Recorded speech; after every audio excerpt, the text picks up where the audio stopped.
अस्सलाम वालेकुम dear student, उम्मीद करते हैं आप सब खैरियत से होंगे। आज की लेक्चर में लेक्चर नंबर 7 के अंदर हम पोएटिक डिवाइसेस को डिस्कस करेंगे।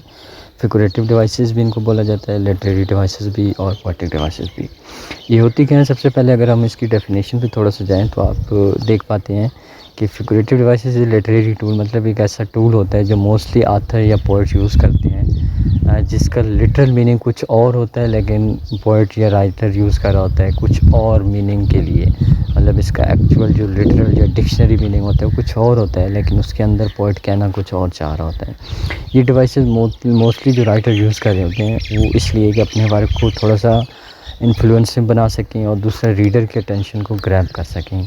और इसका ये भी एक इनका तरीका होता है कि रीडर जो पढ़ रहा है टेक्स्ट, एक्चुअली उसके माइंड में एक छोटा सा इमेज बनता जाए ताकि विजुअल की मदद से रीडर उस चीज़ को ईज़िली ग्रैब कर पाए।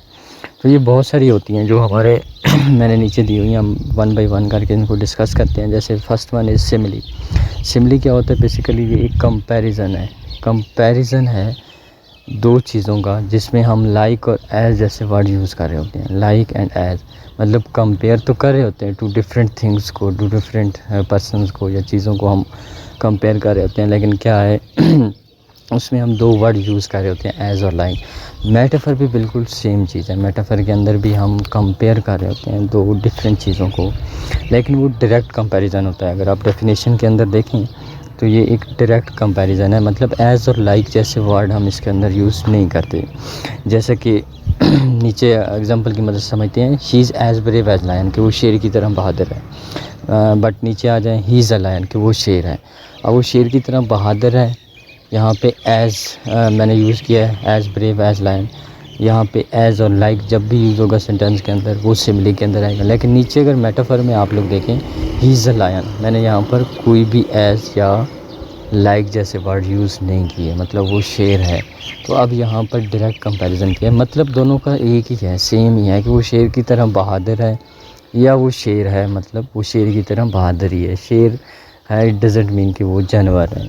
ऐसे ही अगर मैं कहता हूँ her face is shining light moon like moon, कि उसका चेहरा जो है वो चाँद की तरह चमक रहा है, तो यहाँ पर भी कंपैरिजन किया जा रहा है। जैसे मोस्टली मदर्स या फादर्स जो पेरेंट्स जो होते हैं वो मोस्टली अपने बच्चों को बोल देते हैं, मेरा बेटा जो है चाँद की तरह चमक रहा है, या मेरा बेटा चाँद है, शेर है, टाइगर है। तो वो एक्चुअली यही करैक्टरिस्टिक ही होती हैं इनकी, जो क्वालिटीज़ जिनको हम कहें वो दे रहे होते हैं। अब ये पॉजिटिव भी हो सकती हैं, नेगेटिव भी हो सकती हैं। थर्ड वन पे अगर आ जाए, पर्सोनिफिकेशन, तीसरी जो है डेफिनेशन की अगर हम थोड़ी सी रीड करें, giving human quality or characteristic to non human thing, मतलब इंसानों वाली जो करैक्टरिस्टिक होगी, ह्यूमंस वाली, सॉरी इसके अंदर जानवर और बर्ड्स वगैरह भी आ जाते हैं। ह्यूमंस की जो करैक्टरिस्टिक होंगी या लिविंग ऑब्जेक्ट की, सॉरी लिविंग ऑब्जेक्ट की जो भी करैक्टरिस्टिक होंगी, जब हम वो नॉन लिविंग ऑब्जेक्ट को देते हैं तो एक्चुअली उसको पर्सोनिफाई कर रहे होते हैं, उसको पर्सोनिफिकेशन कहते हैं। जैसा कि आप एग्जांपल में अगर देखें, the wind whispered through the trees. अब यहाँ पे जो वर्ड यूज़ हुआ है ना, विस्पर्ड, बेसिकली इसका मतलब होता है सरगोशी करना। सरगोशी कौन करते हैं? ह्यूमंस करते हैं, ये इंसानों की आदत होती है। बट यहाँ पे कौन कर रहे हैं? विंड, हवा कर रही है। The wind whispered through the trees, कि दरख्तों के साथ वो सरगोशी कर रही है। तो ऐसा बिल्कुल पॉसिबल है नहीं। विंड जो है एक नॉन लिविंग थिंग है, लेकिन सरगोशी करना ये ह्यूमंस की करैक्टरिस्टिक है। यहाँ पे वो कहना ये चाह रहा है, पर्सोनिफाई किया गया है, एक यूँ समझ लें ह्यूमन करैक्टरिस्टिक जो है नॉन ह्यूमन थिंग्स को, नॉन लिविंग ऑब्जेक्ट्स को दी गई हैं।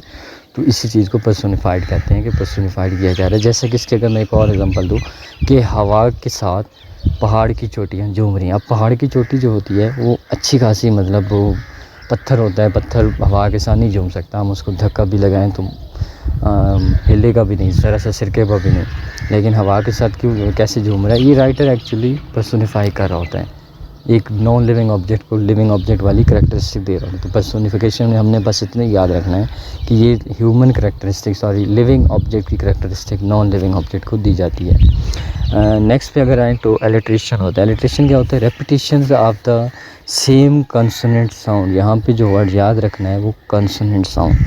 इसी से मिलता जुलता एक और होता है एसोनेंस। तो ये जैसे होता है repetition of the consonant sound, वो होता है वाउल साउंड।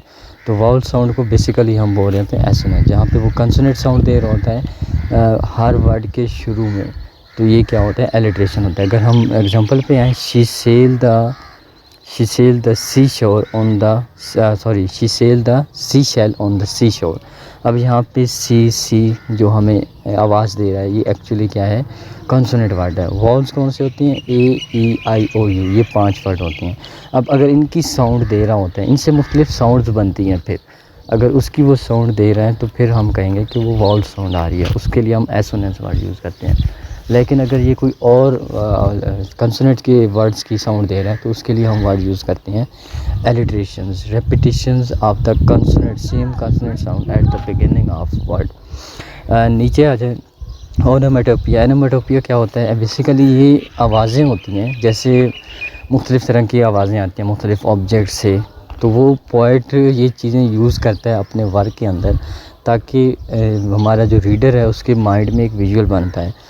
तो इमिटेट द साउंड, ये साउंड को, जो आवाज़ आती है किसी भी चीज़ की, उसको भी इमिटेट कर रहा होता है, बयान कर रहा होता है। जैसे कि हम देखें, बॉम्ब, कोई चीज़ फटती है या कोई चीज़ जैसे स्प्लैश करती है तो उससे जो है एक आवाज़ बूम जैसी क्रिएट होती है, या क्रैश, कोई चीज़ तबाह होती है तो उससे कोई आवाज़ निकलती है। बस जैसे मक्खी बुन बनाती है तो उसके बुन बनाने की जो आवाज़ आ रही होती है। स्प्लैश, या कोई चीज़ हम पानी में गिराते हैं तो पानी के कोई चीज़ गिराने से वो जो टपकने की, पानी के टपकने की आवाज़ आती है, उसको स्प्लैश बोल रहे होते हैं। तो मतलब कोई भी चीज़ जो है, या जैसे हवा तेज़ चल रही है घास के ऊपर से या गंदम के ऊपर से, तो जैसे ही हवा चल रही होती है तो वो, अगर आप उस जगह पे खड़े हैं तो एक अचानक जो हिस की आवाज़ आती है, सरसराहट जिसको हम बोलते हैं, सरसराहट आती है, वो भी बेसिकली एक आवाज़ होती है जो क्रिएट हो रही होती है। तो इस तरह की आवाज़ें जो है जब पोइट अपने वर्क के अंदर दिखाता है इन वर्ड्स के थ्रू, तो वो ओनोमेटोपिया होता है। बेसिकली वो एक विजुअल रीडर के माइंड में क्रिएट करने की कोशिश कर रहा होता है। हाइपरबोली क्या होता है, एग्जेजरेशन कहते हैं, बढ़ा चढ़ा के बयान करना। यहाँ पे जो वर्ड यूज़ हुआ है कि एक चीज़ को बहुत ज़्यादा एग्जेजरेट कर देना, बढ़ा चढ़ा देना।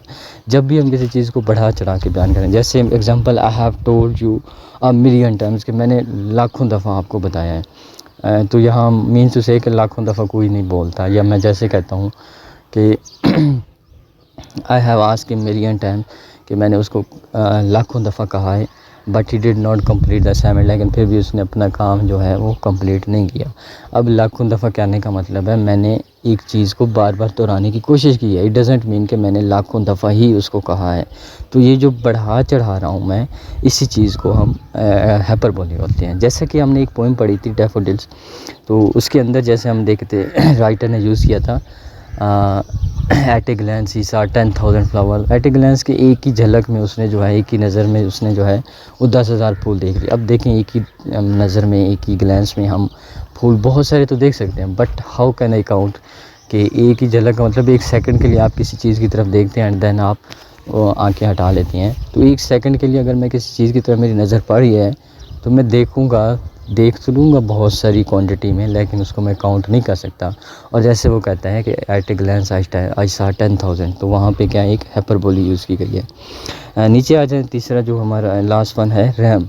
रैम क्या होता है, words that sound like specially at the end of the line. ये क्या होता है, पोइम्स के एंड पर मोस्टली जो है वर्ड एक जैसा साउंड दे रहे होते हैं। एंड वाले वर्ड, सेंटेंस के एंड पर जो वर्ड्स आ रहे होते हैं और जो आपस में रैम कर रहे होते हैं, एक जैसी साउंड दे रहे होते हैं, बेसिकली इनको रैम्स कहते हैं। जैसे एग्जांपल देख लें, the cat wore a hat and the ant sat on a mat. अब यहाँ पे हैट और मैट जो है वो एक्चुअली सेम साउंड दे रहा है। वर्ड दोनों डिफरेंट है, मीनिंग दोनों के डिफरेंट है, लेकिन साउंड सेम दे रहा है, तो इसलिए इसको हम क्या बोलेंगे, रैम बोलेंगे। तो रैम वो होती है जो मोस्टली पोइम के एंड पर वर्ड्स के दरमियान जो साउंड होता है वो सेम दे रहा होता है, उसके लिए हम वर्ड यूज़ करते हैं रैम। उम्मीद करते हैं आपको आज का टॉपिक क्लियर हो गया होगा। अगर कोई कन्फ्यूजन है, कोई क्वेश्चन है, तो आप रजिस्टर पे नोट करें। आप पूछना चाहें तो पूछ भी सकते हैं। ओके बेटा, अल्लाह हाफिज़।